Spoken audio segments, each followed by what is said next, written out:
Hi, my name is Sarah and I'm the owner of Paws Forward Dog Training, and in this video I'm going to talk to you about engagement games for your puppy. Engagement is so important. We breed and raise service dogs here, and this Golden Retriever James in this video is one of those puppies, and we work on engagement from really day one. As soon as they can take food, we're kind of working on it. The other puppy in this video is a Doodle who's here for puppy camp.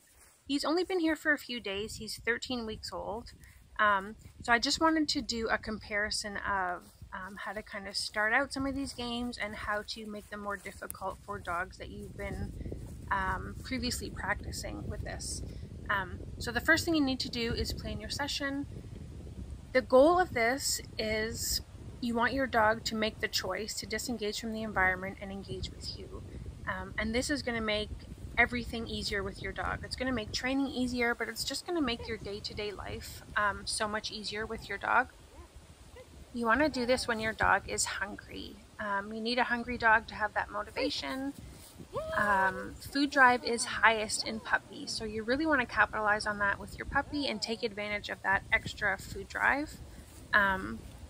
If you need to build food drive in your dog, I could make a separate video about that, or you could look it up. I'm sure there's other videos, but it's very important to have motivation. So you need to train when the dog is hungry.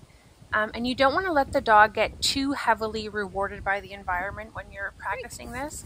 So you don't want to start out in a crazy busy environment with tons of stuff going on, tons of other dogs, tons of noises. You always want to start inside when things are quiet, and then move outside once you kind of mastered these things inside. And if you live in a busy area where there's lots going on, as soon as you kind of step outside, you're in a really urban area, then I would practice those distractions inside first, and then move outside. And then once you're good in the yard, parking lots are a really great place to practice, and also any of the dog-friendly stores are a really great place to go in and practice engagement. The most powerful type of engagement you can practice with your dog is random. So when I'm out with the dogs, I just have a little bit of food with me all the time, and I'm kind of randomly reinforcing that behavior. So if the dog is organically looking at me, I'm going to reward that. If the dog's making a good choice and they're laying down and relaxing, I'm going to reward that. If a dog pays attention to me instead of a distraction, I'm going to reward that.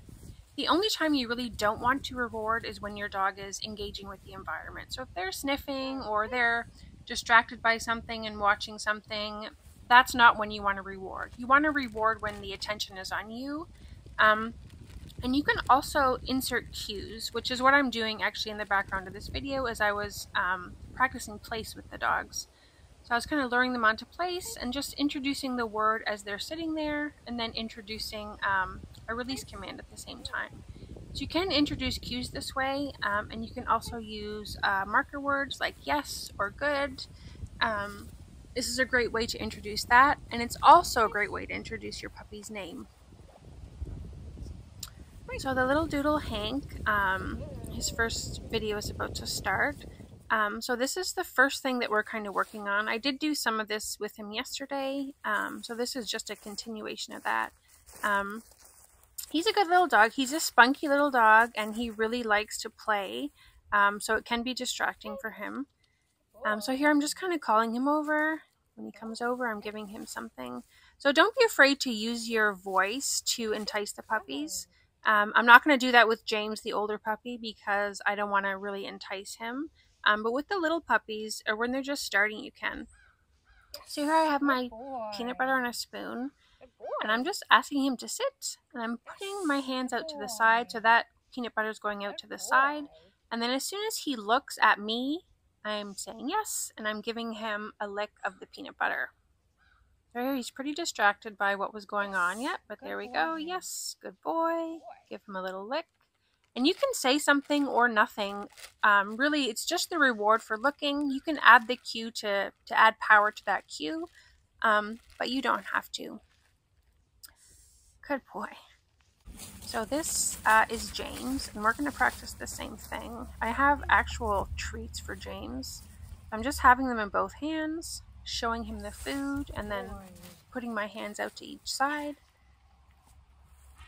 So for him, I'm not asking him to sit, but he knows that he has to sit. It's kind of a default behavior. And then as soon as he looks at me, yes, and then you give him the food.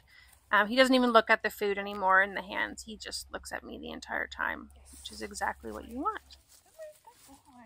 So this next game, kind of a ping pong game where you walk back and forth. But you're kind of breaking it up instead of having the dog sit in one spot.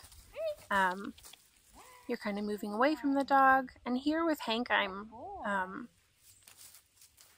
asking him to follow me. I'm saying his name, good boy. So this is what I would do when you're first starting out. Good boy. A little bit of encouragement. Good boy. And walking away.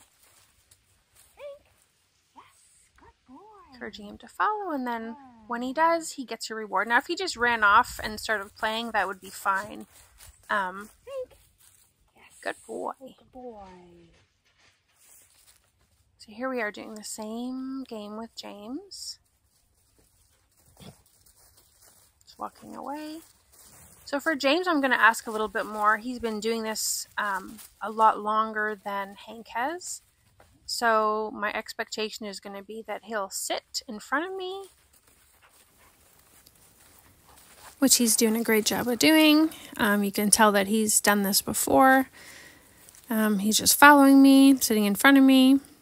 And you could even extend this out by waiting a little bit longer to feed, or walking away a few times before feeding, or having something a little bit more distracting going on in the environment. But as I said in the beginning, really randomizing this is the best way to do it. That's the way to make the most impact with the shortest amount of time.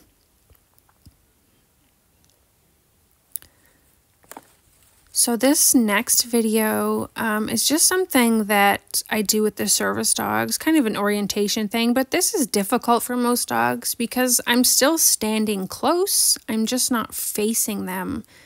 So they really have to think about what they're looking at to get the reward.